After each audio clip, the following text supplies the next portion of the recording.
Good morning. Welcome to another episode of our web series. And today I have with me Mr. Buchi. Hello, Mr. Buchi. Good morning. Hello, how How are you you doing? doing today? Fantastic, So, thank you. quickly, just tell us about yourself. Who is Buchi? My name is Buchi Johnson, Okay. and I'm a marketing professional. I've been doing this for the last 14 years. That's basically it. Okay. So, what's your background in marketing like? From Wow. university to certifications, whatever it might be, what have you done education wise, then also build up to your career? Oh, perfect. I love questions like this because they take me way back. If I have to flash back, when I started marketing way before I got into school. Okay. We started what we call today BAs. Back in the days of Computer Village, Mm. Sakatunubu. Well, Okay. I don't think this is the most appropriate place for me to mention places that how we started, but Yeah. it's a long time coming, Okay. and I was born basically into an entrepreneurial family. Okay. My mom used to be a seafood supplier, so I used to help her then. Not really Okay. help her; it was a requirement. So we used to take turns. If not, you will not eat in the house. You get my point. So we used to take turns then to Okay. do this. Basically, you learn how to prepare invoices, Okay. scale, Okay. scale the fish, scale the seafood, depending on what it was required. Okay. It was big then. That gave me a drive to understand that this is a skill. This is Okay. what you can scale up Okay. and do better. Okay. Obviously, every parent expects you to do better than what they did. All right. Fortunately and unfortunately for me, I got into school. I wanted to be a lawyer though. I got into school reading accountancy. God had his purpose. That Mm. gave me background into staring up into my business today. Okay. Looking at my books is easy for me to work it out and advise the team as well. Okay. Um, from then on, while I was in school, it was an easy trend for me. It was a hard trend crossing over from what I used to do, what I wanted to do, into what I became. Okay. Uh, then right after that, went into the financial institution. Okay. I worked in a bank, and that was also a scaling up as well Okay. for me to understand that the financial hub itself. Okay. Then I went into advertising, worked for a couple of advertising agencies. So Then, while you were at the bank, what role were you functioning as? well, funny enough, I was working as a marketing. Okay. Okay. I was marketing and sales basically. Okay. So it was opening accounts. Well, I did well. Funny enough, I was up north. Okay. I couldn't speak Hausa very well, so they said I was using fanboy and English. Mm. I remember it was a difficult thing for me, but Okay. I created a market for myself. Okay. Got an award as hottest marketer then. Yeah. So that gave me a room to understand that you can, if this is what you can achieve, then you can do more. Okay. Then I moved back to Lagos, started working with advertising agencies, Okay. worked with them for a while. I was advised then by a senior member of the team Okay. and my brother then that you could do this. I see what Okay. you do for your advertising agency. Okay. Um, then the business started. The entrepreneurial part of me started. Okay. Um, Worked with my current advertising agency that I was working with us at that time. Yeah. I was advised by them as well, although Okay. I don't think anybody today would think that that was a good idea. Yeah. But honestly, if you build a fantastic relationship with the people you work with, they will always advise you when it's time for you to do what you need to do. True. You can do this, make it happen. Okay. Then I deviated from the regular marketing to creating a niche for IT marketing. Okay. And given my accounting background as well, it was easy for me to scale up, and that was it. The sky's the limit. Every other thing started falling into place. Okay. Then if we go into what I did as a marketing personnel, I told you, started off from a BA perspective, where Yes. we got into supervisory, coordinating, Okay. project management. Yes. Talking about operations manager. So it was you moving from one stage to the next. Yes. And it became obvious to you that this is the only thing I think I can do. Hmm. I wasn't doing this because of the salary. There are parts where you were being paid something not too significant. But once it's a calling, like I said, the divine structure was you're about to. I'm taking you back a bit to my school days. When the divine structure is calling you, there's no way God wanted me to be a lawyer, because if I was a lawyer, there's no way I was going to do accounting. I'd probably be trying to win a lot of cases now and sitting down on the So you courtroom. are in marketing by divine calling. By divine purpose. Oh, well, I don't want to mention God here, but that's why we're all here. So yes, I'm actually a marketing professional by divine calling. By divine calling. No, I think I like that. All right. But currently now, do you oversee your own agency? What does your agency do? Okay. Are you into core experiential marketing, or you do more than experiential marketing? Well, marketing as a whole, I like your word. I like your question. I was just going to say, oh no, we're not into just core experiential marketing, but I like to give a background to everything I say. Okay. Marketing as a whole is big.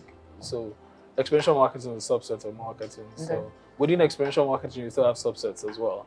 So we're not going to go into those detailing, but what we do basically cuts across experiential marketing. Yeah. And because I represent a group, there are other elements of businesses that we do. Okay. Agricultural, supply chain marketing, Okay. supply chain management. Okay. We also do a list of IT marketing, Okay. digital marketing. It's Alongside with experiential alongside marketing. experiential marketing as well. So there's a team. Okay. Cut across on each department, or Okay. each business itself. Okay. I like to use that word. Each Okay. business profile or business offering. Okay, so would you like to tell us the name of the company? Lilvera Group. Okay, thank you very much. Yeah. Thank you very much for the introduction and background as to who you are and what you do. My next question would be around issues in experiential marketing, core experiential marketing.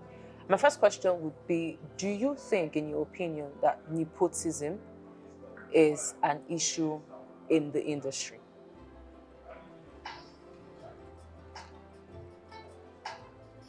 That was a good one. And unfortunately, you guys are recording. Yes, we are recording. Nepotism, it's a global issue. Okay. Especially from this part of the world where we are. So I don't want to talk about it on the experiential marketing sector alone. Nepotism, pretty much, definition says it all. You have to know somebody to know somebody. You have to have a sibling, a brother, a cousin, a relative to get something. Yeah. Even if you have required credits, you meet the required outline, there's still a possibility you wouldn't get it because of what it is that you mentioned. It's a huge problem in the country as a whole. It's a huge problem across major sectors. Okay. That's to include the sector you mentioned as well. Yeah. And if I'm gonna say if it's something we can walk around, yes, it's possible. Yeah. But before you talk about walking around nepotism, you have to look at the structure in general. Policies in place that would help wipe away such situation. Then when you talk about policies in place, you're also gonna ask yourself, okay, how is Mama Basira cooking at the lower part of the table when she's running her outfits? Someone is really trying to sell amala to survive, and she makes 1,000 naira every day, but she needs an assistant that will help her wash the plate. So the question is, how do you expect her to pay the washer or the washing individual, from 1,000 naira that she makes a day, or she earns a day? Meaning she has to probably call Mulikat, her cousin from the village, to stay with her, free rent, free. Because it saves her money. Yeah, because it saves her cost. So if we take that already, doesn't mean that her cousin is a good washer. No, it's because it saves her money. So she's gonna start from that element where she can build a bigger income. Yes. Then within the bigger income, recall that She called her cousin in. There was no experience at that point in time. Would she make do because she's making a millionaire every day? Would she tell her cousin, no, I can't work with you anymore? No, she's not going to say that, because when she needed the cousin came through. She was a blessing to the cousin, but the cousin had no experience. Yes. Okay, but so what would you say at that point in time? Would that be nepotism? I wouldn't know. My last question to you, Mr. Buchi, would be innovation. Around innovation, how are you and your agency able to stay ahead when it comes to ideas, being innovative, being disruptive in your thinking, in your planning, in strategy, and in execution? How are you able to stay innovative? No man is an island, to start with. So collaborative business model. We tend to work with every creative mind that is out there. We also tend to, we invariably become a creative mind to that individual as well. Okay. So the only way you can stay innovative is to attend summits like this, where you hear leaders speak on topics that are relative to what we're facing. Everybody's trying to struggle through the post-COVID time. Everybody's coming in with, I know what to do, I know the solution, I have the solution. Yeah, but the truth is, nobody ultimately has the exact solution to what we're about to see, or what is ahead of us. But when thinkers, successful individuals, marketing professionals like X-Man come together and build up a summit like this, we harness all those ideas together from that collaborative mind. You get innovative ideas, and that will help you sustain and live up to time. So collaboration, partnership, constant collaboration, partnership. Attend loads of training summits. Also mixed with Gen Z minds and that of the upper grade minds. So the old and the young come together constantly. I know I said last question, but I think this is like a personal level for me, is trainings. What trainings or certifications would you recommend for the experiential marketing space? Wow, that's a good question. Experiential NG is here to stay. Funny enough, I had about 4 or 5 of my colleagues on it, and I've noticed the impact. Super, super, super, super, super required. For every experiential individual out there, you need to look at this as an option. Thank you very much, You're welcome. Mr. Buchi. It was nice having you on our series today. Thank you. All right. Till next time.